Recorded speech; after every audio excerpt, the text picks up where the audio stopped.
అందరికీ నమస్కారం. మొన్న పల్నాడు జిల్లాలోని సత్తెనపల్లి నియోజకవర్గంలో జరిగిన మన మాజీ ముఖ్యమంత్రి జగన్మోహన్ రెడ్డి గారి పర్యటన జరిగిన సందర్భంగా మరి కుల ప్రస్తావన వచ్చిందని చెప్పి ఈరోజు ఉదయం మరి విజయవాడలో కొన్ని మా సోదర కమ్మ సేవా సంఘాలు అంటే ముందు మేము ఇంట్రడ్యూస్ చేసుకుంటున్నాం. మాది ఆదర్శ ఆంధ్రప్రదేశ్ కమ్మ సేవా సంఘం. మాది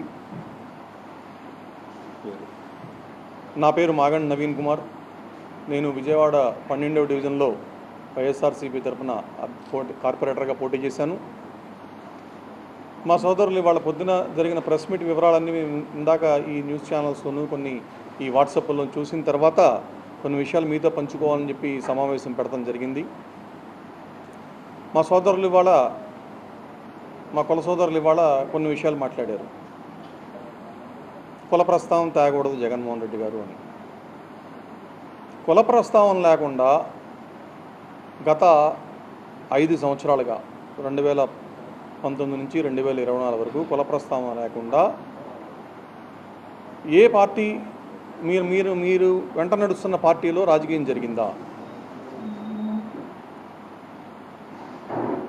జగన్ గారు అందేంటి, ఏ కమ్మవారు వైఎస్ఆర్సీపీలో ఉండకూడదా అని. ఇక్కడ పార్టీ తరపున అడగట్లా, నా సోదరులు నేను కూడా ఒక అమ్మవాడిని, మాకు ఒక అమ్మ సేవా సంఘం ఉంది. మనందరం ఎందుకు పెట్టుకున్నాం? మనందరం సాటి కులస్తులకు ఉపయోగపడాలి. కమ్మ కులంలో కష్టాల్లో ఉన్న వాళ్ళని ఆదుకోవడానికి మీరందరూ పెట్టారు. చాలా బాగా చేస్తారు, అందులో డౌట్ లేదు. పొద్దున మాట్లాడే మా సోదరుల్లో కూడా సేవా కార్యక్రమాలు చేస్తారు.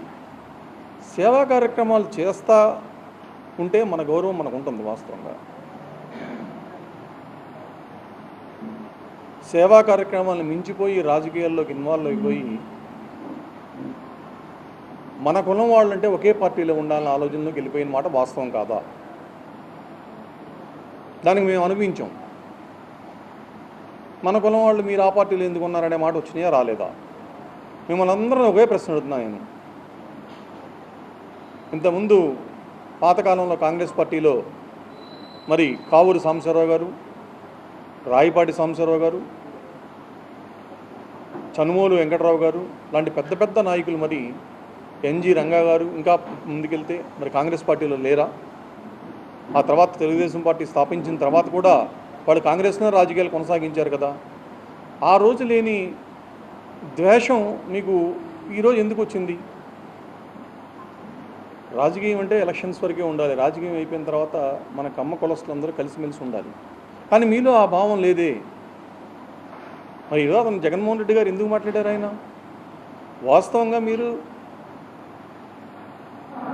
వైఎస్ఆర్సీపీ పార్టీకి సపోర్ట్ చేసే వేరే కులాల వాళ్ళ మీదకి వెళ్ళి దౌర్జన్యం చేయడం కన్నా సాటి కమ్మ కులం వాళ్ళ మీదే మీరు టార్గెట్ చేస్తున్నారు, మీరు హ్యూమిలేట్ చేస్తున్నారు. అందుకనే ఆయన ప్రశ్నించారు. దాంట్లో తప్పేముంది? రాజశేఖర రెడ్డి గారు కొన్ని మాటలు అంటే నేను మా ప్రెస్లో చెప్పకూడదు, అయినా చెప్తున్నారు. రాజశేఖర రెడ్డి గారు గవర్నమెంట్లో ఉన్నప్పుడు కమ్మవారికి న్యాయం జరగలేదా? ఎందుకు కమ్మవారంటే ఒకే పార్టీలో ఉండాలి అనే దేనికి నేనేది? మీరందరూ పొద్దున మాట్లాడినందరూ మీరందరూ కమ్మ సేవా సంఘం అని పెట్టుకున్నారు. మీరందరూ మీ సంఘం పెట్టుకోవడానికి మెయిన్ మోటివ్ ఏంటి? మీరు రాజకీయాల గురించి మాట్లాడతానికా, లేకపోతే జగన్మోహన్ రెడ్డిని విమర్శిస్తానికా, రాజశేఖర రెడ్డిని విమర్శిస్తాను కాదు కదా. మన కులంలో ఉన్న పేదలు, చదువుకోవాల్సిన విద్యార్థులు పేదరికంలో ఉంటే కనుక వాళ్ళకు సహాయపడటానికి, మన కులాన్ని అభివృద్ధి చేయడానికి మనం సంఘం పెట్టుకున్నాం. మీరు సంఘాన్ని స్థాపించి ఆ సంఘాన్ని మీరు కేవలం జగన్మోహన్ రెడ్డిని విమర్శిస్తానికి మాట్లాడితే మీ మెయిన్ మోటో అది అయిపోతుంది. ఉపయోగం ఏమని చెప్పండి? అంతర్లీనంగా ఎవరు ఓటు వాళ్ళు వేసుకోవచ్చు, తప్పులేదు అందులో. కానీ అది ఒక కులం, మన కమ్మ సేవా సంఘం అంటే మనం ఒక పార్టీతోనే ఉండాలి, అతన్ని వ్యతిరేకించాలి, ఇతన్ని సపోర్ట్ చేయాలి అనే ఆలోచన తప్పితే మీరు మాట్లాడిన దాంట్లో ఏమీ కనపడలా. మీరందరూ చేసే సేవ, మీరు నిస్వార్థమైన సేవ చేస్తున్నారు, నేను కాదంటలా. మీరు చాలామందికి మీరు సహాయం చేస్తున్నారు, ఉపయోగపడుతున్నారు. అలాగే మన సొసైటీలో ఉన్న కమ్మవారు పెద్దవారు కూడా ఆర్థికంగా బాగా ఉన్నత స్థాయిలో ఉన్నాళ్ళు కూడా మీ సంస్థలకి డబ్బులు ఇస్తున్నారు, మీ ద్వారా పేద ప్రజలందరికీ, పేద కమ్మవారందరికీ కూడా ఉపయోగాలు జరుగుతున్నాయి. అదంతా మీరు ఈ రాజకీయంలో మీ ద్వేషాన్ని ఒక వ్యక్తి మీద చూపించేది పాడు చేసుకుంటున్నారే. ఏ పార్టీ అధికారంలో ఉన్నా మన కులానికి న్యాయం జరగాలంటే తెలుగుదేశం పార్టీలోనూ కమ్మవారు ఉండాలి, వైసీపీ పార్టీలోనూ కమ్మవారు ఉండాలి. వైసీపీ పార్టీలో కమ్మవారు ఉంటేనే కదా వైసీపీ పార్టీ అధికారంలోకి వస్తుంది. మొన్న అధికారంలో ఉంది. మరి మన తూర్పు నియోజకవర్గంలో లెక్కేసుకుంటే, విజయవాడ తూర్పు నియోజకవర్గంలో మన కమ్మవారు ప్రాబల్యం ఉండే కాలనీస్ ఎన్ని కాలనీల్లో మరి అవినాష్ అనే వ్యక్తి వైసీపీ పార్టీలో ఉండబట్టే కదా రోడ్లు మరి అంత చక్కగా ఇచ్చింది కానీ, డెవలప్మెంట్ చేయించింది కానీ, పార్కులు కట్టించింది కానీ. మన కమ్మవారికి అవినాష్ ఉపయోగపడలేదా? ఇట్లా ఆలోచించాలి. కానీ ఏ పార్టీ అయినా సరే మనకు అమ్మవారు ఉండాలి, ఏ పార్టీ అధికారంలో ఉన్నా వాళ్ళు మనకు ఉపయోగపడాలి. అంతేగాని ఒకే పార్టీకి ఉంటే ఇంకో పార్టీ అధికారంలో వచ్చినప్పుడు కమ్మవారికి అన్యాయమే జరిగేది. పెద్దలు మీరందరూ కూడా కొద్దిగా ఆలోచించండి. పాజిటివ్ దృక్పథంతో ఆలోచించండి, ఎంతసేపటికి నెగిటివ్ దృక్పథంతో ఆలోచించమాకండి. ప్రతి పార్టీకి ఒక ఎజెండా ఉంటుంది. ఆ ఎజెండా ప్రకారం వెళ్తూ ఉంటారు. మనం ఏం చేయాలి? ఈ పార్టీలో ఉన్న కమ్మవారు ఈ పార్టీ అధికారంలో ఉన్నప్పుడు మనకు ఉపయోగపడాలి, వైసీపీ పార్టీలో ఉన్న కమ్మవారు వైసీపీ పార్టీ అధికారంలో ఉన్నప్పుడు మనకు ఉపయోగపడాలి. అట్లా ఆలోచించాలి. కానీ అసలు మీరు కమ్మవారు మీరు వైసీపీలో ఉండడానికి వీల్లేదు అనేది తప్పు కదా. మనందరం కమ్మ సోదరులు, మనందరం అన్ని పార్టీలోనూ ఉండాలి. ఆ చరిత్ర ఉంది ఆంధ్రప్రదేశ్లో. మన కళ్ళతో చూసాం. మన తూర్పు నియోజకవర్గంలో మరి 500 కోట్లు 800 కోట్ల రూపాయలతో మరి అవినాష్ తీసుకొచ్చి అభివృద్ధి చేయగలిగాయంటే మనకు అమ్మవారి కాలనీలేగా అన్నీ ఎక్కువ. అందులోనే బ్రహ్మాండమైన సిమెంట్ రోడ్లు వేసి బ్రహ్మాండమైన పార్కులు కట్టి అతను బ్రహ్మాండమైన కమ్యూనిటీ హాల్స్ కట్టి అతను చేసింది. అవన్నీ ఎందుకు మర్చిపోతున్నారు? ఈ సందర్భంగా నేను మీకు పెద్దలందరూ చెప్పేది ఏంటంటే, మీరు మహత్తరమైన బృహత్కరమైన సేవలు చేస్తున్నారు. కానీ ఆ సేవలు కేవలం రాజకీయ కోణంలోకి వచ్చేసి మీరు ఆ సేవల కన్నా రాజకీయాలు ఎక్కువ చేసేపటికి ఏంటంటే మరుగున పడిపోతుంది, మన మీద ద్వేషం పెరిగిపోతుంది జనాల్లో. రాజశేఖర రెడ్డి గారు మరి పెట్టిన ఫీజు రీయింబర్స్మెంట్ పథకం వల్ల ఎంతమంది కమ్మవారి పిల్లలు ఇంజనీరింగ్ చదువుకున్నారు? ఎంతమంది కమ్మవారి పిల్లలు ఇంజనీరింగ్ చదువుకొని ఎంతమంది అమెరికా వెళ్ళి స్థిరపడ్డారు? అది ఆ కోణంలో కూడా ఆలోచించండి. అట్లా ఏ పార్టీ ఉన్నా సరే మనకు అమ్మవారికి న్యాయం జరగాలని ఆలోచించుకోవాలి తప్పితే మనకు అమ్మవారు ఇంకో చోట ఉండకూడదు, ఇంకో పార్టీలు ఉంటే వాళ్ళని మనం క్రిటిసైజ్ చేయాలి, వాళ్ళని హ్యూమిలేట్ చేయాలి, వాళ్ళకి ఉల్లబడవాలి. ఇదే ఆలోచన తప్పు. అవినాష్ లాంటి మనుషులు ఉండాలి, మనకు ఆ పార్టీలో ఉండాలి. కాబట్టి హృదయపూర్వకంగా అందరికీ నేను ఒక విజ్ఞప్తి చేస్తున్నాను. దయచేసి కులాలని రాజకీయాలని ఒక ఘాటిని కట్టమాకండి. కులం వేరు, రాజకీయం వేరు. పెద్దలందరూ కూడా మరి మీ మీడియా ద్వారా విజ్ఞప్తి చేస్తున్నా, మీరందరూ పెద్దలు విజ్ఞప్తితో ఆలోచించండి. మాట్లాడేటప్పుడు ఒక చక్కటి సందేశం వెళ్ళాలి, కానీ మన మాటల నుంచి ఒక విద్వేషపూర్వకమైన ప్రసంగాలు చేయకూడదు. ఇవాళ నేను చూశాను, ఇదే ప్రెస్ క్లబ్లో జరిగినట్టుంది. విద్వేషపూర్వకంగా మాట్లాడారు. ఎందుకు? ఎవరిని రెచ్చగొట్టి దానివల్ల ఉపయోగం ఏంటి? సమాజంలో అసమానత రేపమాకండి. ఎందుకంటే చాలామంది మన కులం పట్ల అసూయతో ఉంటారు. నేను చెప్పకూడదు కానీ చెప్తున్నా, మనం అందరినీ ప్రేమించి దగ్గరికి తీసుకోవాలి తప్పితే మనకు దూరం చేసుకోకూడదు. కాబట్టి విజ్ఞప్తితో వ్యవహరించాలని చెప్పి మా సాటి కమ్మ సేవా సంఘాలకు విజ్ఞప్తి చేస్తున్నాను.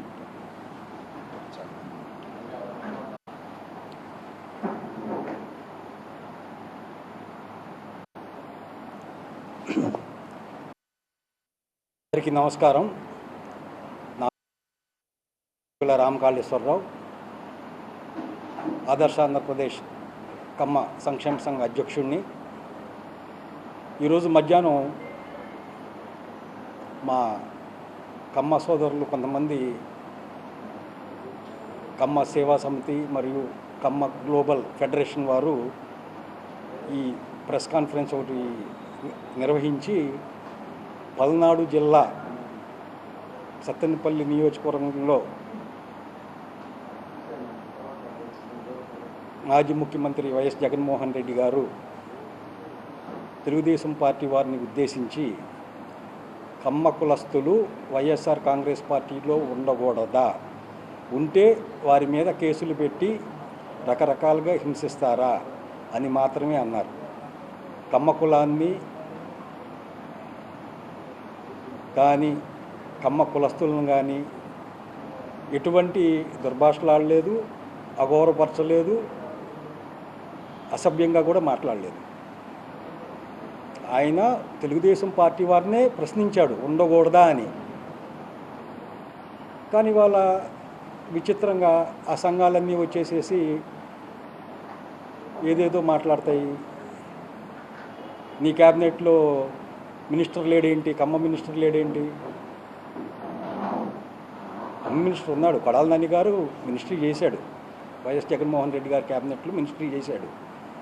ఆయన 2.5 సంవత్సరాలకే కాల పరిమితి అన్నాడు, ఇచ్చాడు, చేశాడు, దిగిపోయాడు, వెళ్ళిపోయాడు.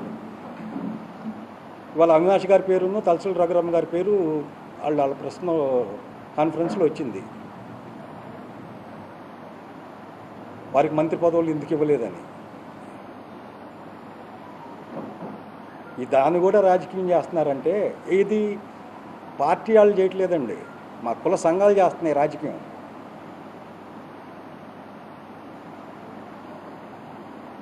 ఇదే జగన్మోహన్ రెడ్డి గారు ఎన్టీఆర్ జిల్లా అని చెప్పి నామకరణం చేసినప్పుడు ఈ కుల సంఘాలన్నీ ఏమైనాయి?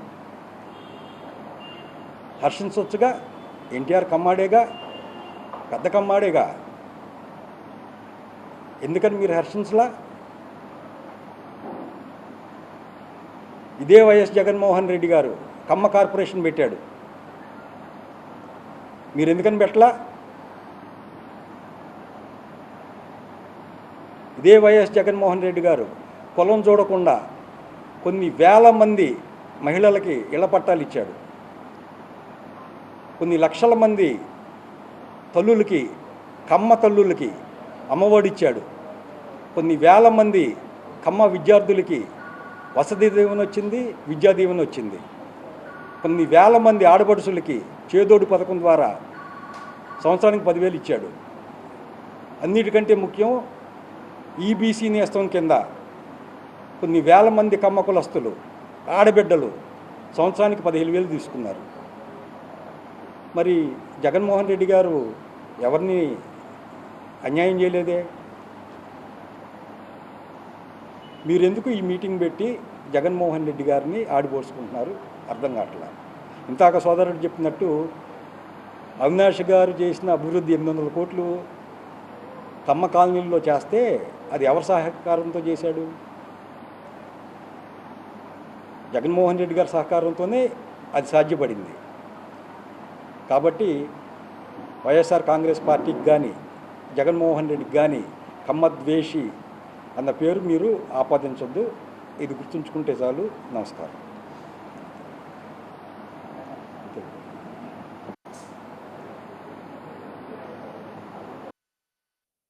స్వర్ణాంధ్ర ప్రదేశ్ కమ్మ సంఘం అనేది ఇదివరకు ఉండేది, అది ప్రో తెలుగుదేశం పార్టీకి ఉండేది.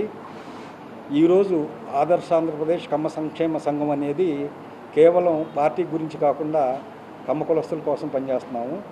అయితే ఈ సంఘం తరఫున మేము ఎట్టగో ఎన్డీఏ గవర్నమెంట్ ఉంది, కూటమి ప్రభుత్వం ఉంది, మీరు రివాజుగా మహానాడులో తీర్మానం చేసుకున్నట్టు కాకుండా కనీసం రేపు రాబోయే మహానాడు టైంకైనా సరే అన్న నందమూరి తారక రామారావు గారికి భారతరత్న మీ ద్వారా ఇప్పించవలసిందిగా కోరుకుంటున్నాను. అట్లాగే శాశ్వతంగా కమ్మ కార్పొరేషన్ ఏర్పాటు చేసి కమ్మ కార్పొరేషన్కి సుమారు 500 కోట్లు నిధులు కేటాయించవలసిందిగా ఈ ప్రభుత్వాన్ని డిమాండ్ చేస్తున్నాను.